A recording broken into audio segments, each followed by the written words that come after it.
some things are just meant for us and they come and find us. A lot of chasing after opportunities. They had a pain point that pushed them to have to change, or else if they were comfortable, they wouldn't change. Not everyone can be in business, not everyone can compete or reach their goals, because a lot of people give up at a certain time. You got to be able to function in the dark. Oh, you're the man of the house, and there's no instructions.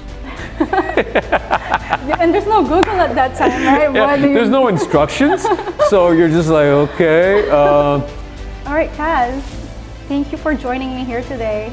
It's a pleasure. Thank you for having me. And thank you for hosting us here at your coffee shop. It's one of the best, if not the coolest, coffee shop in Montreal that I've been to. I appreciate it. You are an entrepreneur. You have an audio repair shop. You also have Café Cantinova, where we are at right now.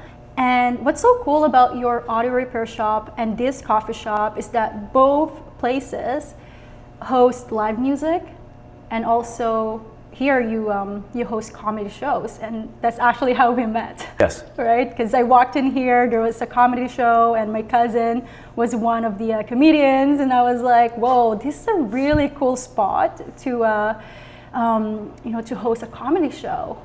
And then I got to know you a little bit. So I thought I brought you on here because you have a pretty interesting story. Now, the first question that I have for you is, how did you come up with this cool concept for a coffee shop and also for your audio repair shop?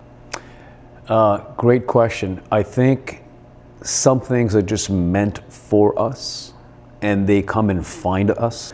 So when that opportunity comes about, you recognize it just feels right. Doesn't mean it's going to be easy, but it just felt right. I was always involved with music growing up.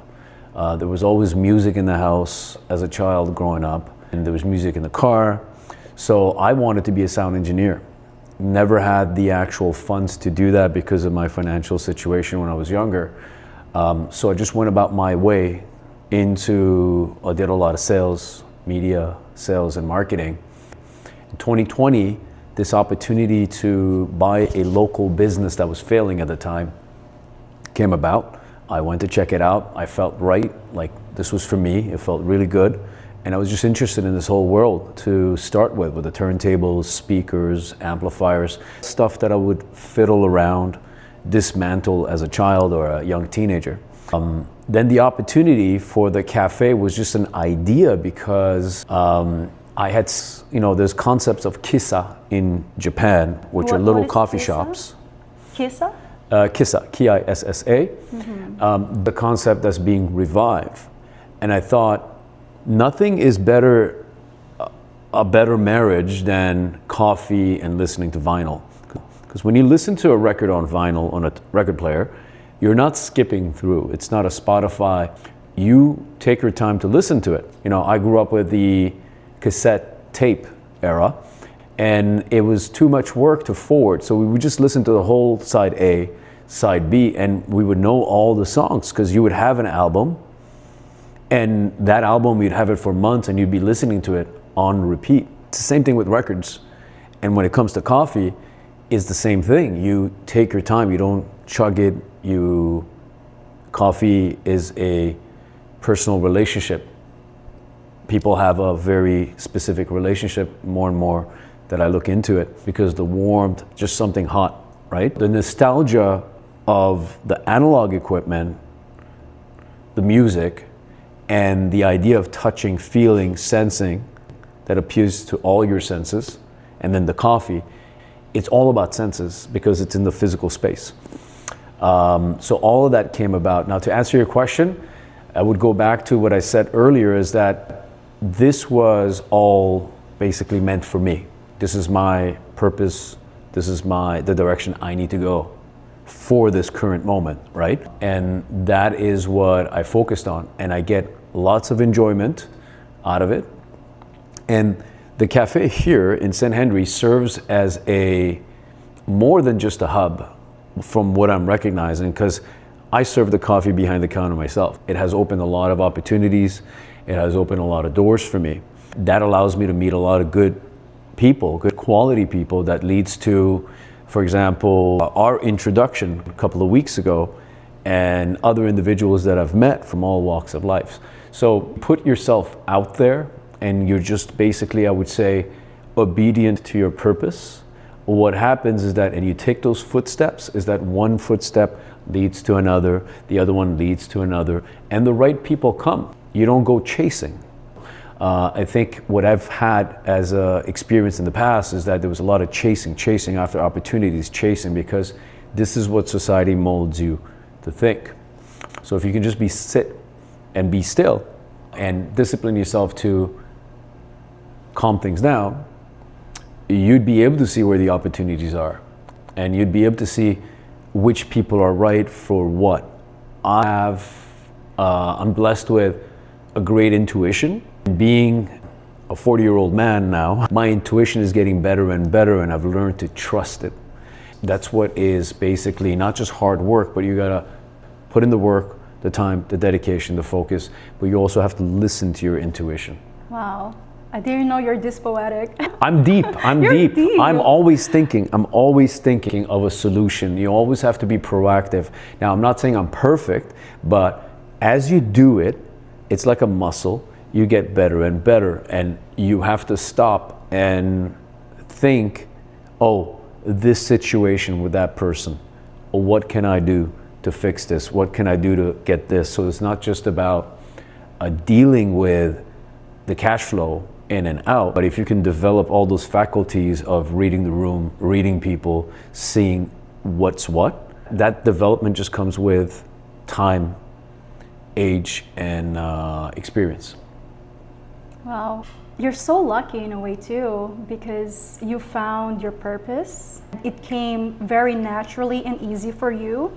But I think the most important thing is that you recognized it and you went for it. Yep. Right? Mm-hmm. Because I do think that we all have a purpose when we come here on earth. And unfortunately, a lot of people, when an opportunity comes to them that would help them fulfill their purpose, they don't recognize that opportunity because they're so busy with all the things going on with their lives.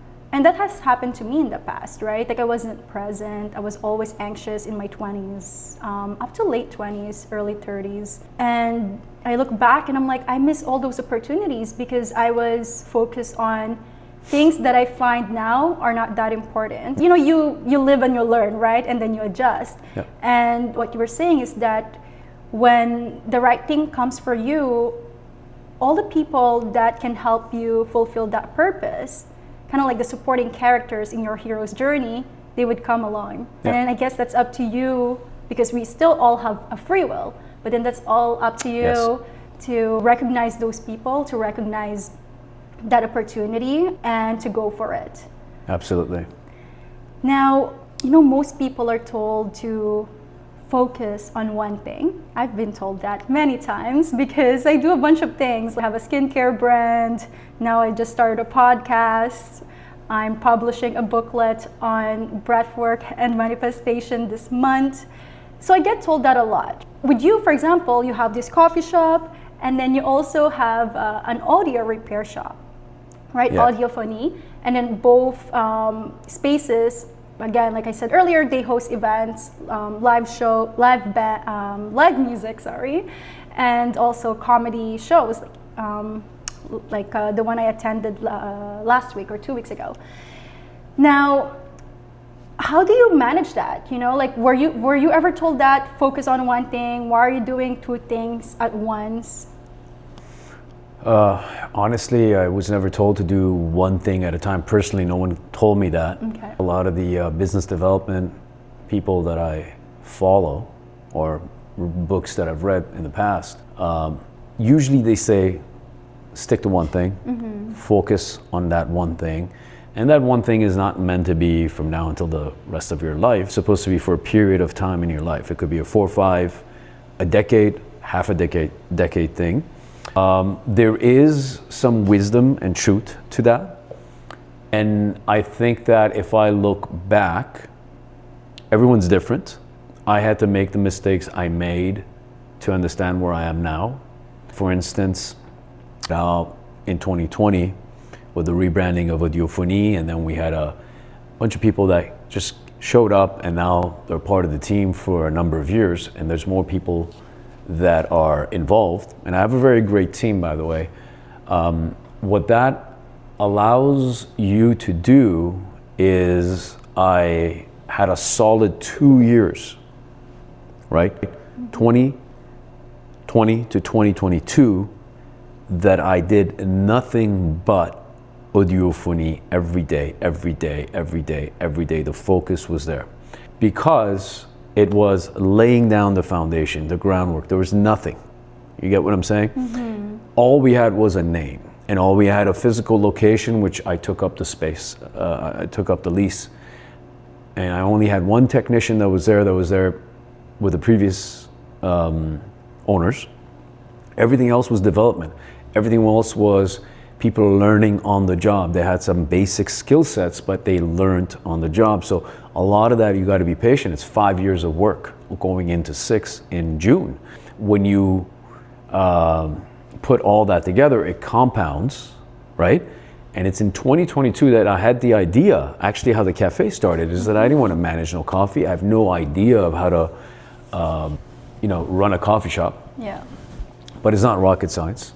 So I came across this opportunity that I thought perhaps it would be great to have these little bags of Audiophonie branded coffee, so that you as a client come and pick up your item. Mm-hmm. I can give it to you complimentary, be like, hey, thank you for your business, thank you for this, thank you for that, right? One thing leads to another. I found another cafe before this one that was in NDG that was available for sale. Now remember, 2022 February, this is when all the sanctions, not the sanctions, but the COVID restrictions, mm-hmm.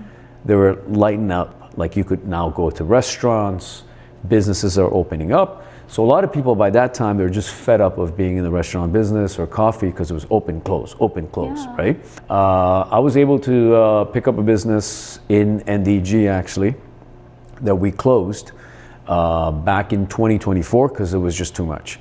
So February 2022, this opportunity to buy a cafe with all the equipment came about. I jumped on it right away, and it was a great opportunity. And then in May and June of that same year, then the opportunity to own and operate this cafe, which is completely abandoned, mm-hmm. closed, locked up, and we could only see the lookout from the outside. What happened was that I used to go to a co-working space in this building, so I would pass by here back in 2016, 2018, and I knew what it would look like, but there was nothing here. Basically the previous owners, the challenges with COVID, I guess everyone just threw in the towel because there's no business coming in. So you somehow, at one point or another, you gotta call it quits. To answer your question is that I tried a lot of things with this space in particular before it becoming Audiophonie Sud-Ouest, mm-hmm. which is now a drop-off location. We do live events. I should have stuck to my initial plan, my vision of why I wanted a space in St. Henry, right?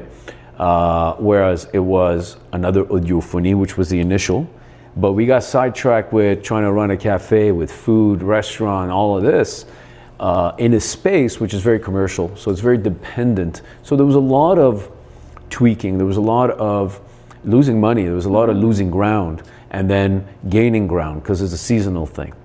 So this summer, I just told myself, we keep the coffee side of things, which is a management on its own. It's a business that runs on its own. And we can set the space up as a drop-off location so that people that are in the vicinity, they can drop off their repairs here. We ship them to our service center on St. Hubert Street, and then they can come back. In order to be able to offer that convenience to the clients, because I knew how hard it is to go back and forth from Rosemont here. It's almost impossible in the summer with all the construction. Now we're at a point, there's just so much stuff that goes back and down that is now becoming a full-time job for someone to manage the back and forth, which is a good problem to have, right, in any business. So we're at a point where we're going to set up another service center here. So everything that comes in gets fixed here. Whether you get more people or you bring your existing people to go back and forth from one side to another. So you have to try things, and it's not easy being an entrepreneur to start with, to start anything, because you're going to be ridiculized. People are going to start second guessing, what is he doing? Why is he wasting so much money?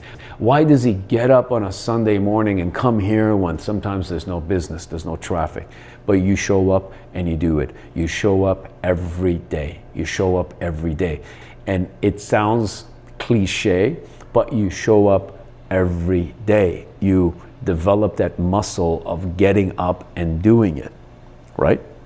All it takes is that one person that comes in, says something motivational to you, now you know you're on your right path. I have people that come here and they're like, just like you said, oh, I love this spot. This, you know, a lot has gone into it, but I think that it's still at a stage where it's very rudimentary, but I think there's a lot of nostalgia. Yeah. And why so many people like coming here is because the idea of walking into something very simple pleases everyone. You know, there's no pressure of acting a certain way. You can just be yourself and you come here because Kaz is himself. Mm-hmm. There's no pretentiousness, you know? Exactly. And I get that a lot from people saying, oh man, I love the spot. You know, you come down the stairs here, there's things that need to be fixed, you know? It's not perfect, but it's like we are making it happen with what we have. And that's the foundation of every business. You never go and buy a business and then put another $100,000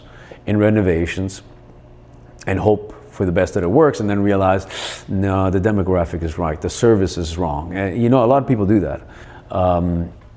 You just have to basically get a sense of it and you have to keep on trying. I took a bet, I gambled. I bought a business in COVID when a lot of people, my business lawyer told me, just wait. My accountant told me, just wait. I told him, no, this is a good opportunity. I know this business. I mean, I didn't know the business. I know the segment. And it was just a niche that appealed to me, you know? And long story short, I took a gamble of taking on the lease for year 2, and it was a lot of work to get started. But I know it's gonna pay off. Things are difficult, things are everyday challenge, every day. It's rudimentary that you get that discipline going of doing things when you don't see light at the end of the tunnel. That is why not everyone can be an entrepreneur. Not everyone can be in business. Not everyone can compete or reach their goals, because a lot of people give up at a certain time. You gotta be able to function in the dark. And that's what a lot of us do. In business, sometimes you don't know what's gonna happen with the economy. You're functioning in the dark anyways, because things are fluctuating all the time, right? So to answer your question, if you have the ability to manage something, 2 different things or 3 different things at the same time, you can do that. It's a skill set, right? But you have to be open to let certain opportunities go, like I had to do over the years. Yeah, I think flexibility is very important. You can't be too attached to your desired outcome either, because, you know, life happens. Yep. And yes, there are things that are within our control, but there's a lot of things that are outside of our control. You also need to follow your gut feeling, right? People love to give advice. I get a lot of unsolicited advice, actually. And I used to listen to people who tell me you should do this, you should do that. And when I was younger, it was easy to listen to people's advice when they're older than you, they're more experienced than you, than to follow your gut feeling, right? Because you're afraid to make a mistake. Well, that's how I felt. But now that I think about it, I think I should have followed my gut feeling more. That's why I like that, you know, you're talking a lot about how, you know, how you found your purpose, but at the same time, you know, you're open to like ideas, but when you know that it's for you, you're gonna go for it, even though it's not necessarily like what people would tell you to do, like your business lawyer told you, right? Like you didn't listen to him, you're like, no, this is what I should do, with conviction. Now, back to like you were saying earlier, you still gotta do what you gotta do, even though you're in a dark place. It's easy to say that. it's something, I can, I told people too, right, in the past, but I've gone through a phase in my life where I felt like I lost my motivation. Like I had no drive. I didn't see the purpose of, running my small business and growing it, because I was just like, what's the point of this? Like, I don't know if it was like age related or it was like a phase in my life or something I was going through or all of that combined. But like, what would you tell to those people, right? Like when they lose their drive, there's no motivation. It's almost like nihilism, romanticized. You know what I mean? Like, is that a bad thing? Is that a good thing? You don't just wake up and decide to be an entrepreneur and you're not built for it. Some people have a personality. I've had a lot of dark times in my life and a lot of dark periods. Remind you, I'm 43.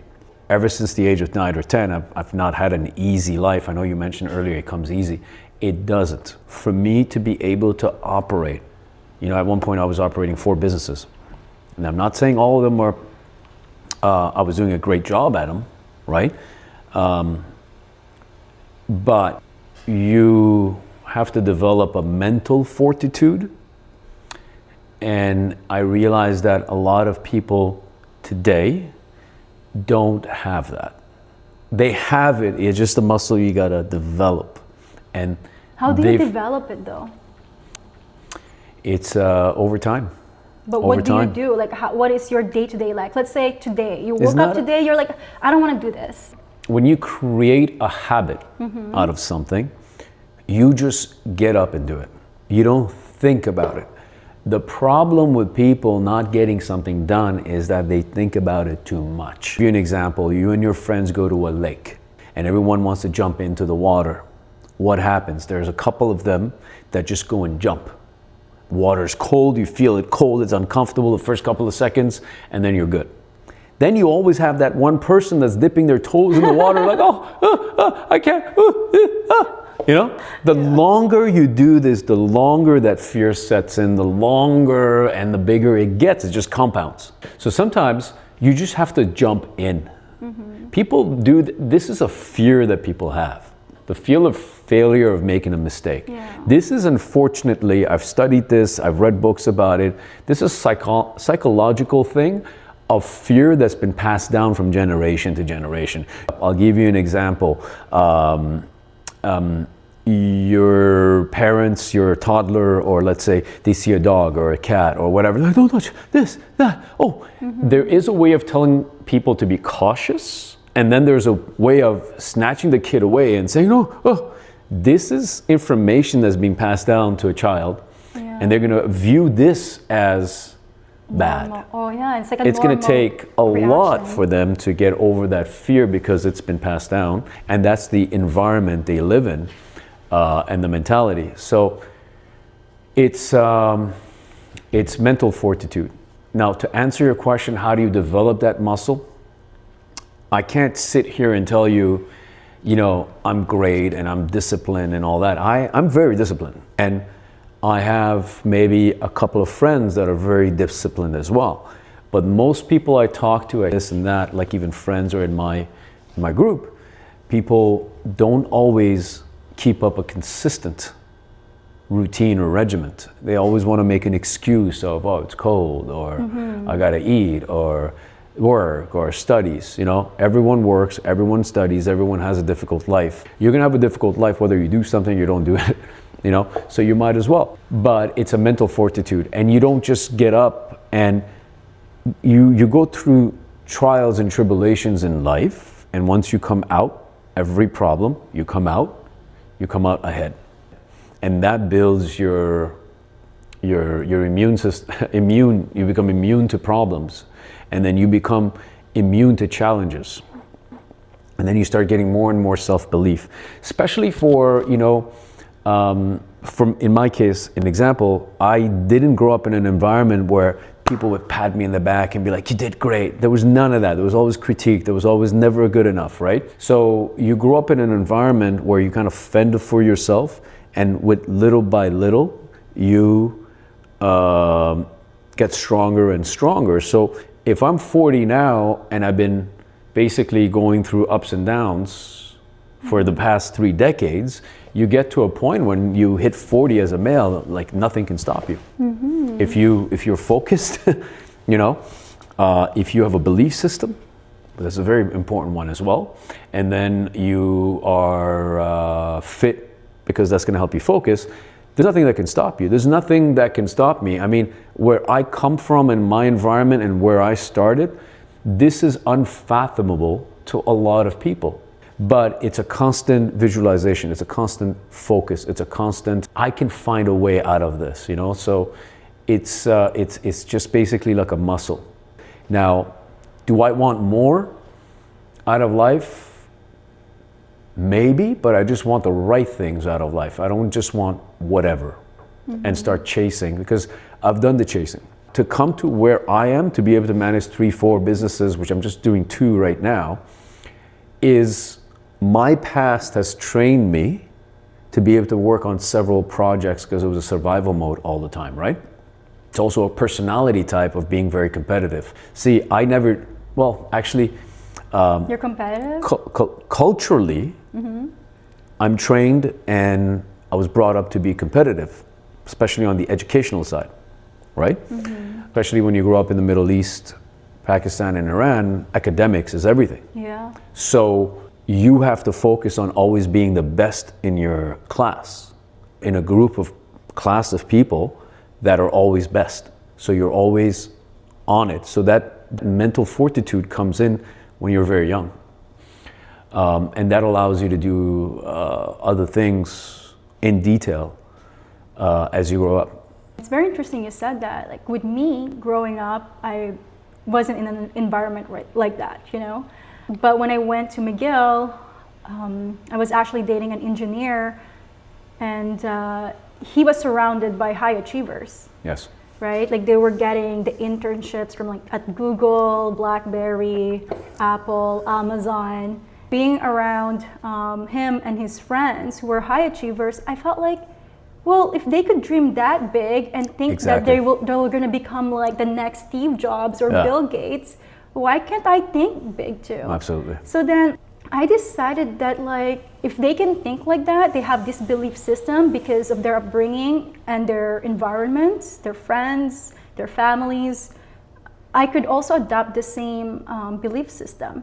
So I put that pressure on me, and I'm so happy. Like, I mean, it didn't work out, the relationship, but I feel like that relationship taught me that. That's what it brought me. And then I ended up moving to Toronto, working for a tech company there.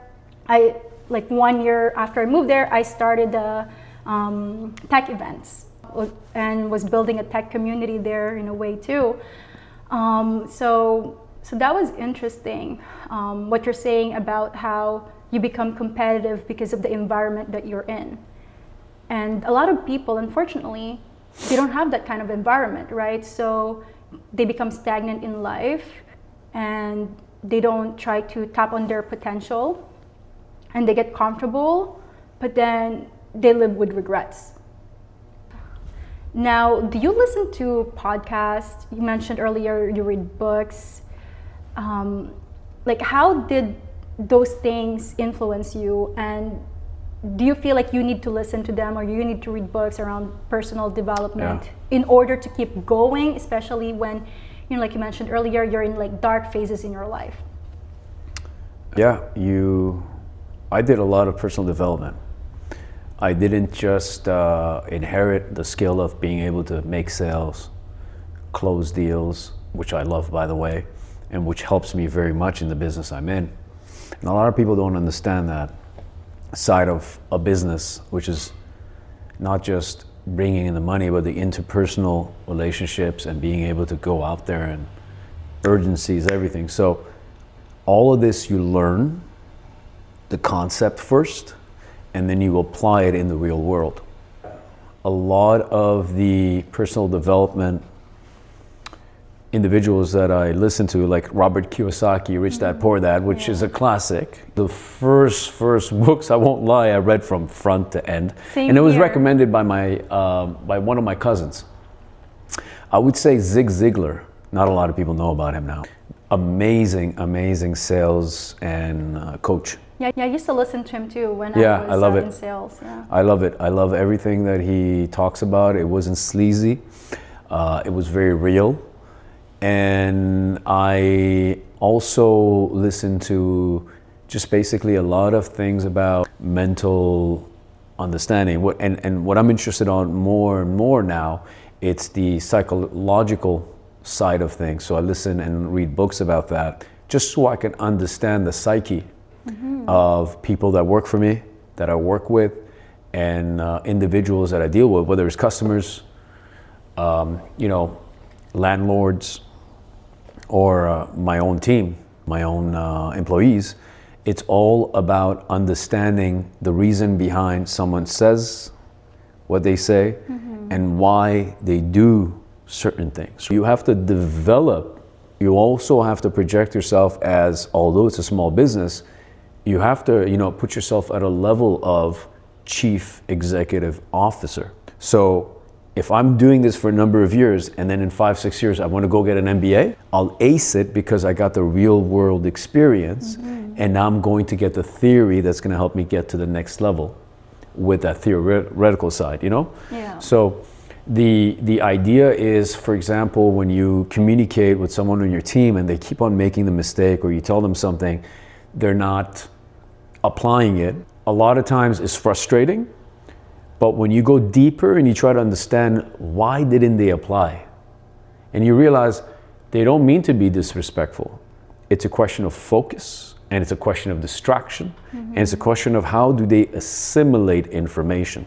Some people, you tell them something and they'll capture maybe 30% of it, and they'll apply that, because then once they get off the phone with you, or once you're done having a meeting with them, they're running on impulse of, I got to finish this and that. So they'll forget a certain portion. And a lot of times as business owners, as leaders, we tend to be so detailed focused of knowing everything that we need to do, and we expect other people to be able to be at that same level.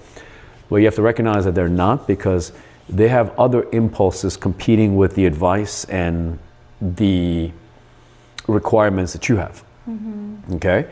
So once you understand how people assimilate information, then you can better cater to them. So it's not just catering to the customers, but it's also catering to your people to a certain extent. I mean, you can't be a carpet that everyone, or you can't be a rug that everyone walks on, but at the same time, you have to kind of like be flexible and adapt to a certain point, readjust, and see if that person is really fit for that task. Yeah, that's a really good advice. It's everything that you learn with experience. Nothing in school can teach you. They can tell you these things, but you still have to apply it, because by applying it is when you learn more and you will memorize it. Exactly. Yeah, well, look, I feel like when it comes to entrepreneurship, you just have to go for it, right? And you learn on the spot. I've worked for business owners in tech who didn't even go to college, right? Yeah. Them like that. And business owners too who didn't graduate from university, and they're doing really well. So it's perhaps they got slapped around enough in life and by life to understand, I made a mistake here, I gotta change routes. And they got burnt enough to be able to fix that, because as human beings, we really got to be in a space of pain to change and fix, right? But there's also a lot of bad advice. Entrepreneurship in this day and age is not for everyone. Everyone that tells you, the gurus, and you go on YouTube or Instagram, you can be your own boss. Why work for somebody? Being an entrepreneur, I know how hard it is. Sometimes I would wish I could work for a corporation and have a safety net, a salary, because I come from a business background of sales, and I was making good money. I had a great credit.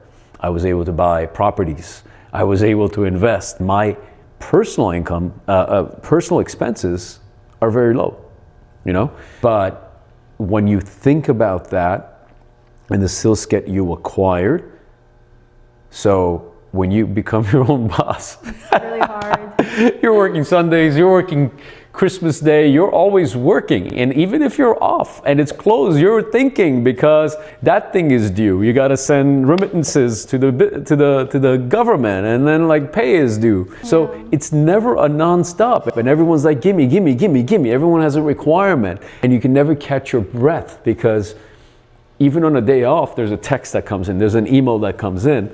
And you're kind of like, oh man, I got to do that. I got to get this done for tomorrow. So you could be chilling on a Sunday afternoon, just briefly, and like you're still thinking, oh, I got to take care of this tomorrow. Today's Sunday, you could have been at home, but you're here at her coffee shop chatting with me. This is important. This is enjoyable. This is enjoyable. I accept it, and I'm honored that you reached out because I wanted to. I love this kind of stuff. It's not work to me.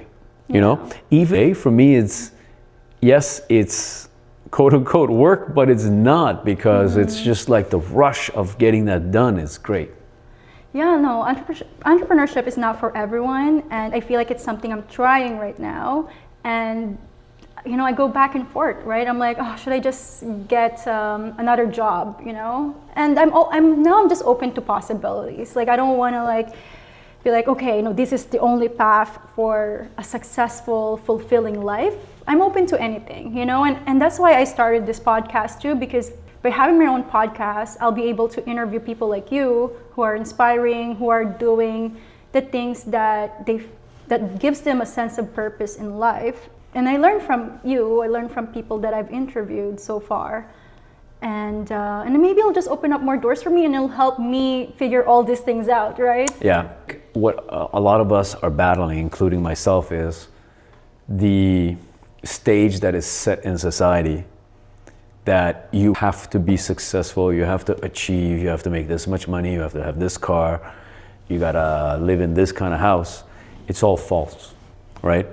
I think that bar that is set up is an illusion. It's just totally fake, because you can be very happy with very little as long as you're aligned. And now everyone's talking about alignment. And I think that most people I talk to about alignment, they don't know what that alignment is for them. Yeah. They haven't done the internal work to sit down and be silent and shut up and just basically listen. But yet, every time that happens, there's a phone. Oh, I'm guilty of that too, you know? But sometimes in life, you're just squeezed in a situation where you have no way out, and you're just like, all right, I'm just gonna sit and think. What do I do?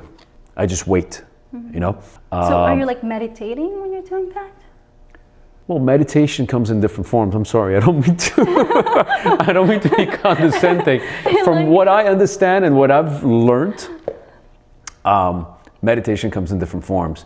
Now, you don't need to basically cross your legs, sit down and close your eyes. Sometimes all you need is quiet, isolation. You could be meditating if you're working out at the gym or just running, because it's clearing your mind and then ideas come through. I think that we're clogged. We're like, our antennas are clogged, including mine. That's why sometimes, I'll give you an example. There was one day I went out, I forgot my phone at home. Halfway out, I realized, oh, I don't have my phone on me. I just said, forget it, I left it at home. I had the best 4 hours of my week or month or year not having the phone on me, because I had nothing to revert to. So I had to be not only present, but aware of what's going on, look at people, this and that, interact with people. And you don't have that phone constant, because if you know you have it on you, you're gonna go to it. So sometimes you just need to basically leave your phone at home. And everything we do is based on phones, but it just happened that day I didn't need the phone. And I think that once you put it away, you realize how little you need it to. There's nothing that's urgent. What's gonna happen? When you run a business, what's gonna happen? If there's a fire, what's gonna happen, right? An alarm is gonna be triggered here, and the fire department is gonna be called. Even if you have the phone and you rush here, there's nothing you can do. Even if you see the fire physically and you're in front of it, you can't, you know, legally and by law, you have to wait for the fire department. So once you start realizing there's nothing that I can do, I'm totally not useless, but like helpless in a certain situation. If there's fire, sure. But a lot of people let the impulse take over them. A customer walks in, they complain, this and that. They don't know how to, deal with that. People get nervous, especially as business people, because like, oh, my reputation, oh, I'm going to lose business. You're going to lose. There's going to be points. There are things you're going to lose, and there's the things you're going to win. You got to focus on what you're doing, do it right, add value, offer a good service or product. It's going to happen. There's certain things that are not in our hands, and it's a question of letting go. Yeah. It's not easy. But it comes with time, having faith in a higher power, that everything will be taken care of, and just basically be still. Do you believe in God? Yeah. Like, Absolutely. what kind of God? I mean, everybody knows like into spirituality. Yeah, you know what? That's funny. That's a good thing, because God is everything, right? Mm-hmm. God has a different meaning to different people. Mm-hmm. If you have a beautiful car, as men sometimes, that can become our God. Or money, Work, right? Money, women, everything is technically can be exaggerated, become God. No, I believe in one powerful God, and that is my faith that keeps me going.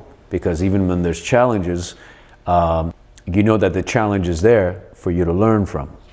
And when you take an individual that has no faith and no self-belief compared to someone who has a direction, and they know that this is their purpose and has been confirmed to them, there's a different reaction. They deal with things differently.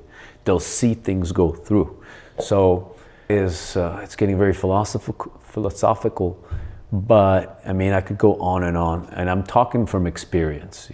Like I said, nothing comes easy. My 10 or 15 years of just doing sales and sponsorship sales, which is a very, very challenging domain as well,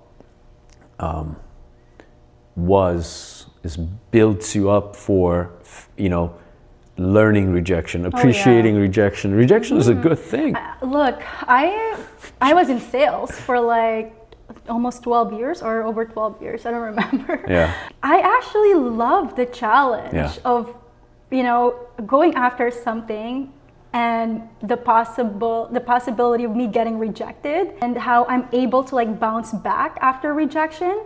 I don't know why, but I love it. It makes me feel more empowered. Yeah. The fact that I could face rejection and not feel sorry for myself. Yeah. Or not feel like I got rejected. It's more like, oh, I got rejected. Okay, well, if it's no today, just means, come back tomorrow. Yeah, absolutely. Or it makes you think about like, okay, why did they say no? Right? So then you start like thinking of other ways to get a yes. Yeah. If you never get a yes, you just like completely got rejected, you're like, okay, well, whatever. You know what I mean? If that's just not it, right? Just not the right fit, and that's okay. And you move on, and you don't take it personally. So I feel like that's really empowering and a good way to train yourself to believe that rejection is not a bad thing. Rejection is a redirection, and it's also a good opportunity for you to reflect about like, why were you pursuing that? Why did you get rejected? And then think about how you can show up next time you get like a similar opportunity, right? You learn, you become, you develop a muscle again for that rejection. A lot of people don't like sales and phone calls or going door to door because they don't like that rejection. But you have to get over it. But I'm a big fan of sales, and unfortunately, selling has a bad reputation to people who've never sold. Or who've been very bad at it, whereas compared to someone who's good at selling because they just enjoy it. I have never sold anything that was forceful to someone. Most of my deals would come from me interacting with that individual, and if they liked me, we'd go further into the conversation, and that would lead to a sale. But it would lead to a door opening so that I can go back to them in a couple of months for another product, for another project, for another service. There are people that like it, And there are people that are just doing out of desperation because it is a job and I need to bring home, and I understand that too. But there are people who are meant to be behind a computer programming, and there are people that the personalities are there to organize and tidy up papers, administration, accounting. And there are other people that find that boring and difficult and organizing themselves. And so I think that it's a management of skills, and a lot of people are maybe miserable because they're doing something because there was a high price tag with it. You know, just go to school, become an accountant, go to be a lawyer, but they don't really like being a lawyer. They did it because someone in their family, back to what you were saying, told them, oh, become a lawyer, you know? So there's a lot of pressure there for people to become something for their family members. And that happens a lot in our cultures, you know, where we want that validation from parents, from our parents or family members. It's just, it's a difficult time right now, I think, for people to try to realize and understand. I see a lot of people trying to self-develop. I have a lot of conversations with a lot of people, and most people are in the day-to-day. Or like they're avoiding, right? Yes, there's avoidance too. So, you know, for example, you know, let's talk about like hitting rock bottom, right? It's something that even as entrepreneurs, you know, something you might have to go through.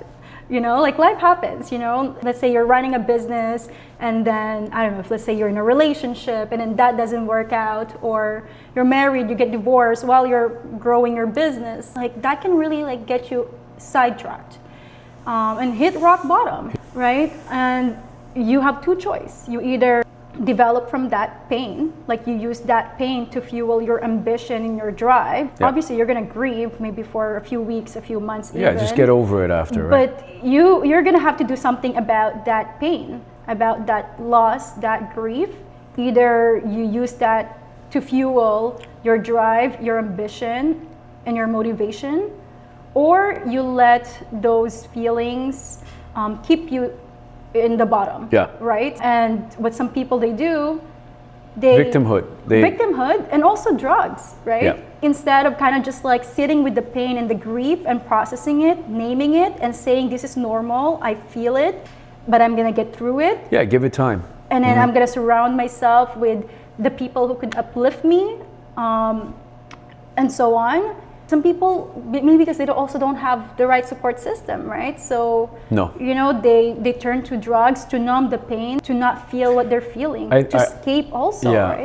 I'd say that also there's a lot of bad advice and a lot of psychologists, people out there that are reinforcing this weakness.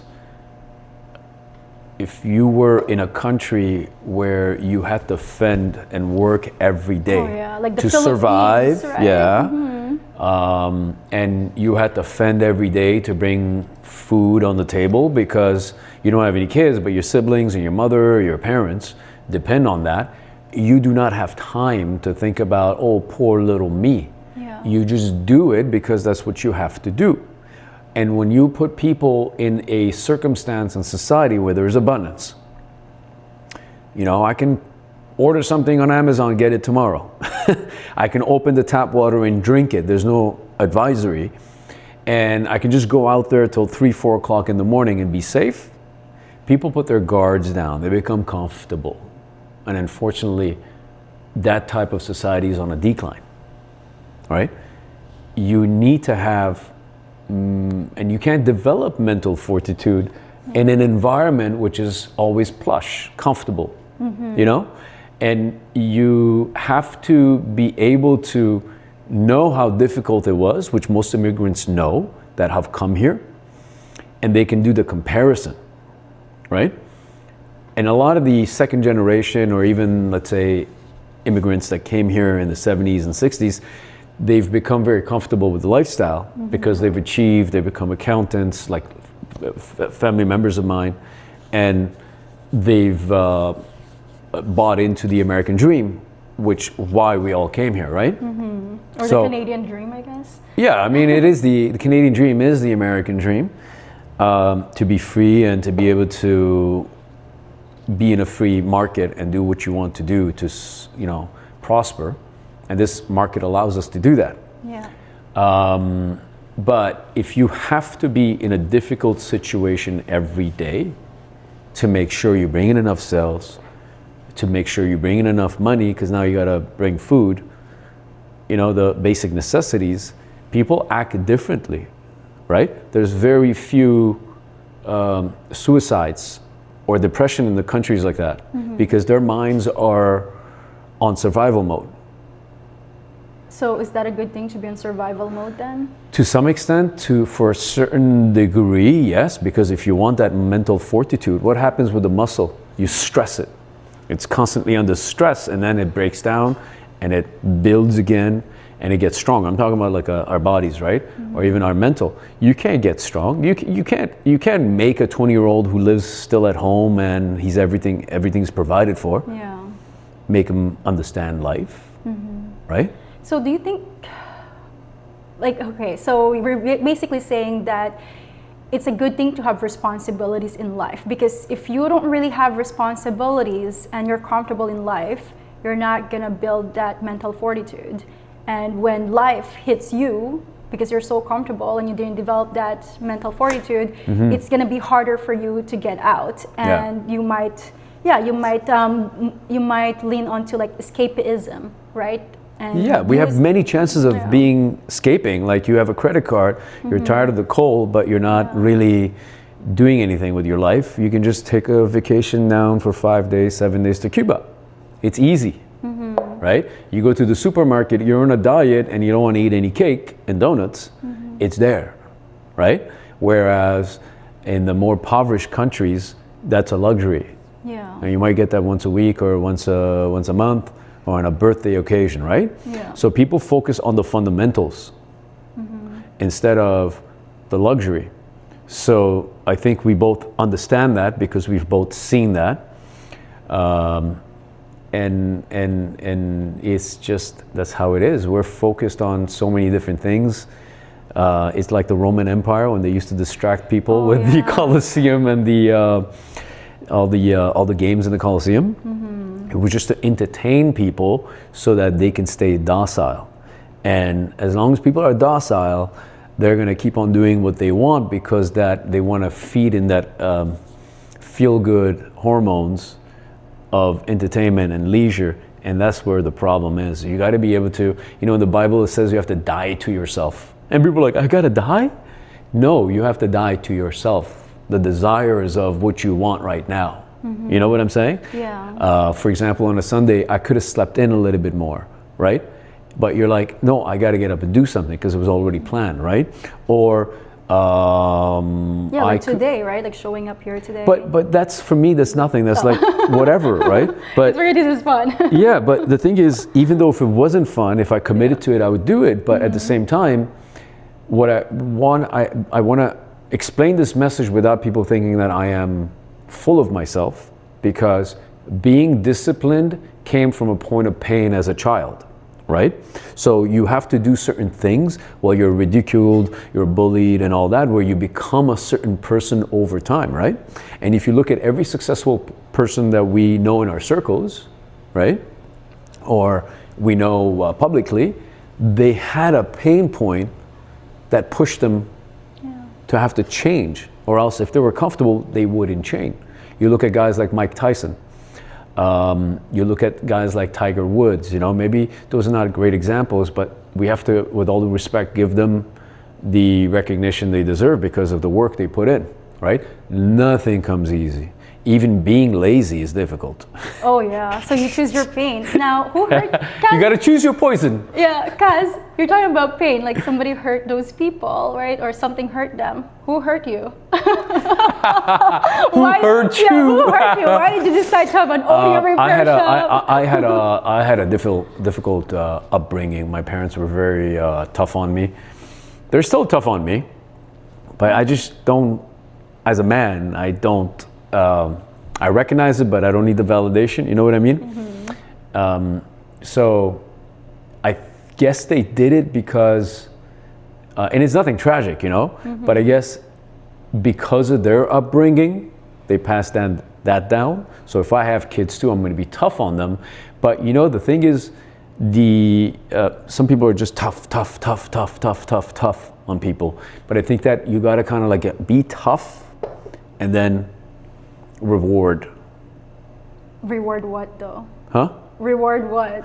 Well, I mean, if you have a friend who's actually has a goal and you're tough on him and you're calling him out and you're like, he said you're going to do this, or you're going to come to the gym and you're not doing it right now, no more excuses.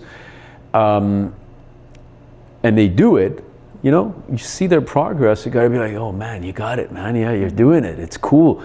That is reward, you know. Yeah. That is a reward. That's validation. And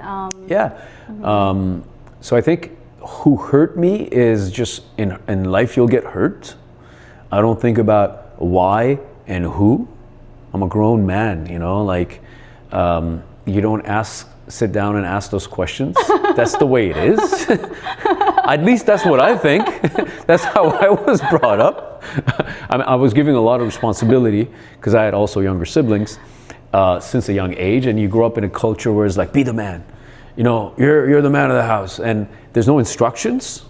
And there's no Google at that time, right? Yeah, there's no instructions, so you're just like, okay, you just figure it out. You just toughen up, you know, and it's just the way it is. Wow, I love it. I don't complain about it. I mean, it's great. I love it. Yeah. Oh, it is so interesting. Kaz, you're like, you know, I didn't know you're this deep. I'm very wise.